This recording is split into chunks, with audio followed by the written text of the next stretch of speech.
Tim Martin was in the news earlier on in the week. Unsurprisingly, he made the headlines because he dared to commit the cardinal Brexit sin of admitting that maybe we needed some EU immigrants after all, right? Like, so, and the fact that it's like the reason that this is so shocking for anyone that, you know, has been living on another planet, Tim Martin was at the forefront. He was on in all of the broadsheets. He was on Newsnight. He was like all of the media appearances that he made being pro-Brexit, saying, yes, we need to do this. This is a great move for Britain. The future is bright. Don't come at me with all of your concerns. It's all Project Fear. Brexit, Brexit, Brexit. And now what actually comes out in the wash is that his business, this pub chain Wetherspoons, is at least as reliant on EU immigration. Cheap labour, people working behind the bar, waitresses, waiters, at least as reliant on that as other hospitality industry businesses, right? So for him to then go into the newspapers and say, I think we should maybe set up some sort of EU visa, you know, liberal movement initiative is just fucking laughable. Like, I saw a tweet about it where somebody said there are not enough foreheads in the world to slap for this sort of comment, or like I'm butchering the quote there, but yeah, I mean, look, the premise of it is like when somebody says something that fucking stupid and devoid of self-awareness, it just makes you want to fucking face palm yourself so hard that your own fist goes through your brain to the like and shuts off your brain. Like that's the level of stupidity and ignorance that we're dealing with here. Is a guy who campaigned so vociferously for an exit of the European Union. And even though everyone warned him and said, well, what are we going to do about EU labour? His response was, well, Project Fear. You know, like everyone, like these are not new issues. These are not issues that were not raised pre-referendum, post-referendum, in the run-up to the people's vote, in the calls for the second referendum, in the calls for greater scrutiny in Parliament.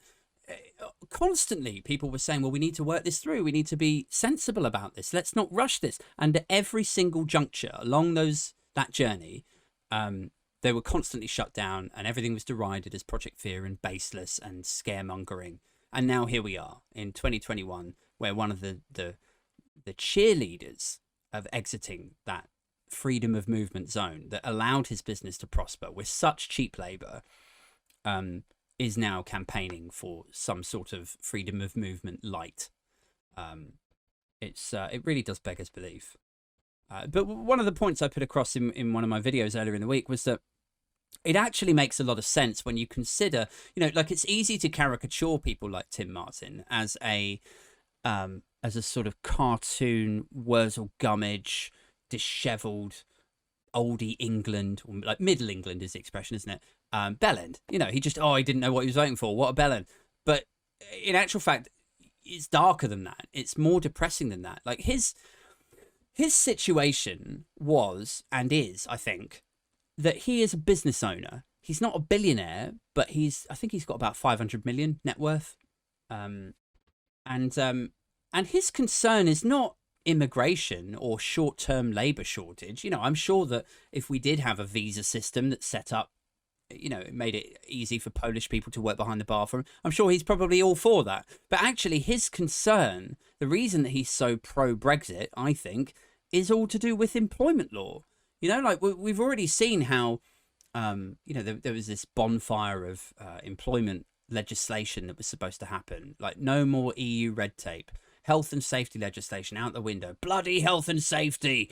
And actually what that shakes out as, what that comes out in the wash as is, you know, your maternity leave, paternity leave, annual, just standard holiday, sick pay, all of these hard fought for labour rights were tied in inextricably with EU regulation.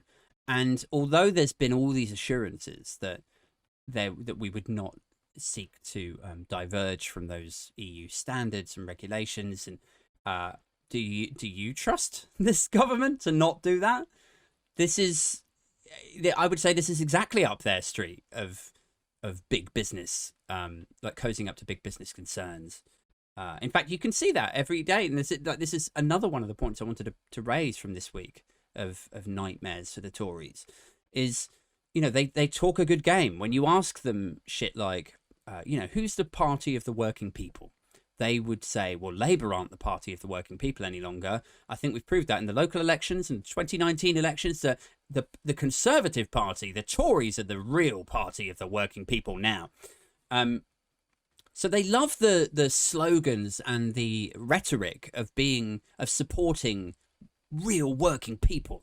They don't even say the working class, like real working people. We're the party for it. But actually, again, what happened? Like what comes out in the wash? What is underneath it when you scratch beneath the surface? In real world scenarios like this week with like Hermes delivery staff, and a few weeks ago British Gas engineers and staff at Weetabix. I don't know if it's a Weetabix factory or Weetabix HQ or whatever, but these are three not insignificant businesses in the UK who are pushing their staff, like forcing them pretty much to accept new contracts. And those contracts, in weird and wonderful ways, make the employee poorer, basically. So they're forcing their employees, their real working people who are just trying to work hard and get on, they force them to accept shitter conditions and pay and benefits or whatever. So in British Gas's case, they were forcing engineers to accept a new contract that basically killed overtime. It changed the hours of a working day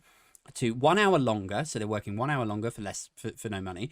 And they changed the shift pattern so that it actually cuts into what would normally be overtime. So now you're not earning overtime rates. Now you're just earning your regular rates or something. It was basically that.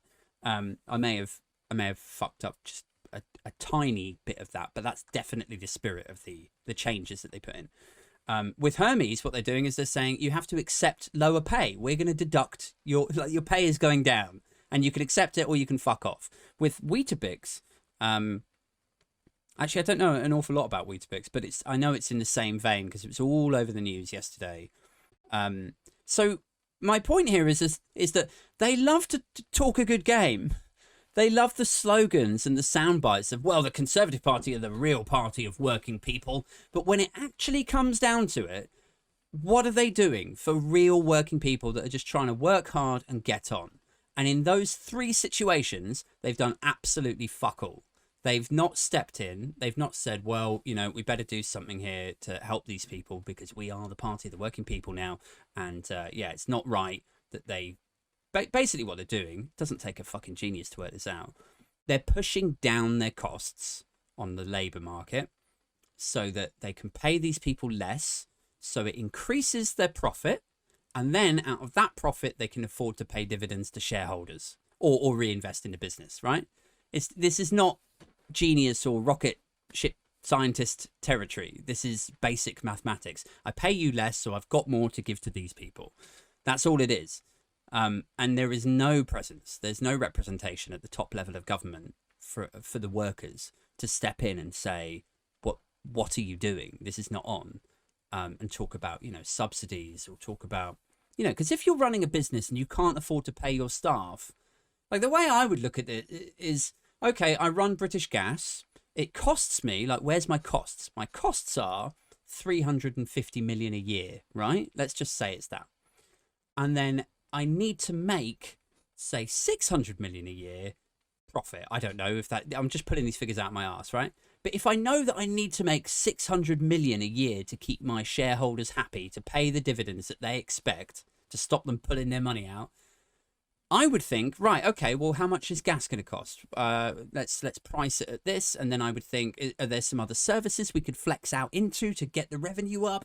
Is there some sort of consultancy arm that we could set up to sell to other countries and then, you know, get money coming back in? You know, like, get entrepreneurial about it. Think about, if these are your costs, then where do we make the profit to make it, you know? But it just doesn't seem to work like that. It seems to be very unadventurous, inflexible thinking, where they just go, yeah, we'll just pay these motherfuckers less. Well, can you do that? I don't think you can change people's contracts. No, it's all right. We'll just threaten them. We'll just say you're fired if you don't accept this new... Like, what the fuck are you doing?